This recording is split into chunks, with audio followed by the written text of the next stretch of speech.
Good morning students. हमारी first video किसी कारणवश अधूरी रह गई थी। जो आगे नेक्स्ट है हमारी कि आर्थिक निष्कासन का हम कर चुके हैं। नेक्स्ट है हमारा भारत का आर्थिक शोषण ब्रिटेन की आर्थिक नीतियों के द्वारा। दादा भाई नारोजी ने अपने आर्थिक विचारों में यह सिद्ध करने का कार्य किया कि भारत में विद्यमान आर्थिक विषमता और आर्थिक शोषण के लिए ब्रिटिश शासन व्यवस्था और उसकी आर्थिक नीतियाँ उत्तरदायी है।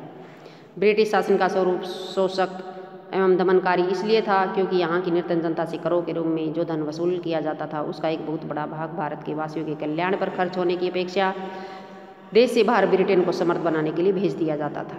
अतः अंग्रेजों का भारत का यह आर्थिक शोषण बंद किया जाना चाहिए और कम से कम उस भार में कमी की जानी चाहिए जो कि न्याय की दृष्टि से उसके ऊपर नहीं डाला जाना चाहिए था। अतः अंग्रेजों द्वारा भारत के आर्थिक शोषण को विश्व के सामने प्रस्तुत दादा भाई नारोजी ने किया और इसके लिए ब्रिटिश शासन तंत्र को गंभीर और व्यवहारिक प्रयास करने की चेतावनी भी दी थी। नेक्स्ट है हमारा भारत में अंग्रेज की आय व कर में अधिक अंतर। ये हम वैसे तो पीछे भी डिस्कस कर चुके हैं यही एडिंग बार बार यही आ रहे हैं, तो इस प्रकार ये पीछे डिस्कस हो चुका है। नेक्स्ट है हमारा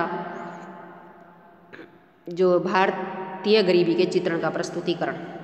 दादा भाई नारोजी ने अपनी दोनों पुस्तकों भारत की गरीबी और भारत में गरीब और अंग्रेजों की शोभनीय शासन में भारतीय गरीबी का प्रस्तुतिकरण किया है। 1876 में दादा भाई ने लिखा है कि भारत की आय काफ़ी कम है और यह लगभग 20 रुपये प्रति वर्ष के आसपास होती है। अंग्रेज करों से एकत्रित राशि के रूप में जो धनराशि भारत से बाहर ले जाते हैं उससे बहुत कम राशि का माल ब्रिटेन से भारत लाते हैं। हमारे यहाँ से जो पैसा जाता था, माल जाता था, उसकी तुलना में हमारे यहाँ बहुत कम माल आता था, बहुत कम पैसे आते थे। उन्होंने अनेकों आर्थिक पक्षों के तरह तरह के प्रमाण और आंकड़े देकर यह समझाया कि किस तरह पिछले 120 वर्षों में भारत एक निर्धन देश बनता चला गया और ब्रिटेन एक समृद्ध देश बनता गया। भारत की गरीबी के लिए ब्रिटिश शासन और अधिकारियों द्वारा प्रशासन व सेना पर व्यय किए जाने वाले गैर आवश्यक खर्चे उत्तरदायी है। भारत की अपार धन संपदा ब्रिटिश जाने के कारण राष्ट्रीय पूंजी का अत्यधिक ह्रास होने के फलस्वरूप भारत घोर दरिद्रता के गर्त में गिर गया था। तो इस प्रकार दादा भाई नारोजी ने अंग्रेजों के सामने भी और भारतीयों के सामने भी भारतीय गरीबी का जो काफ़ी साफ सुथरा चित्रण प्रस्तुत किया था। ये श्रमिकों की दयनीय व्यवस्था हम पीछे डिस्कस कर चुके हैं कि दादा भाई नारोजी कैसे श्रमिकों के प्रेमी थे, श्रमिकों को पसंद करते थे।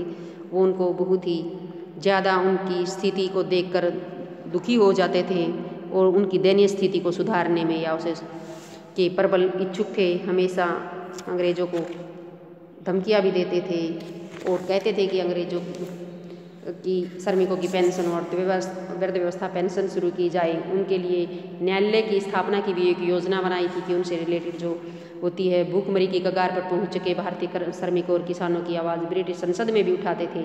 इस तरह श्रमिक प्रेम के कारण वह ब्रिटिश और भारतीय श्रमिकों में काफ़ी प्रिय थे। शाही आयोग की नियुक्ति की मांग।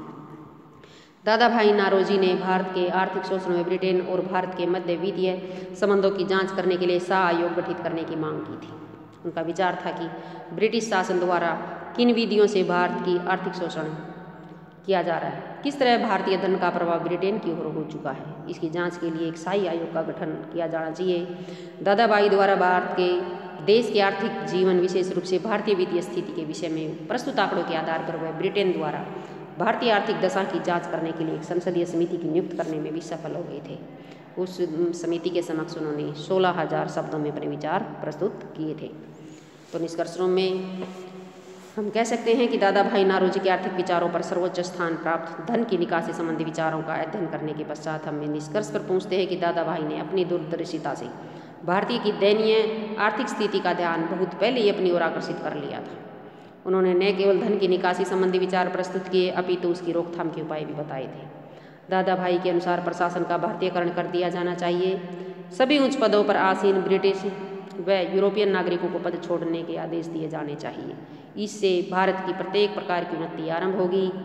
उनकी इच्छा थी कि आर्थिक संबंध समानता के आधार पर होने चाहिए। उन्हें विश्वास था कि यह आर्थिक सुधार ब्रिटिश सरकार आसानी से पूर्ण नहीं करेगी, अतः इसके लिए भारतीय युवाओं को सक्रिय तौर पर भाग लेने के लिए तैयार भी रहना चाहिए। मतलब वो जो है भारतीयों को हमेशा सचेत करते रहते थे कि अंग्रेज इतनी आसानी से तुम्हारा शोषण करना बंद नहीं करेंगे, तुम्हें उसके खिलाफ आवाज़ उठानी ही होगी।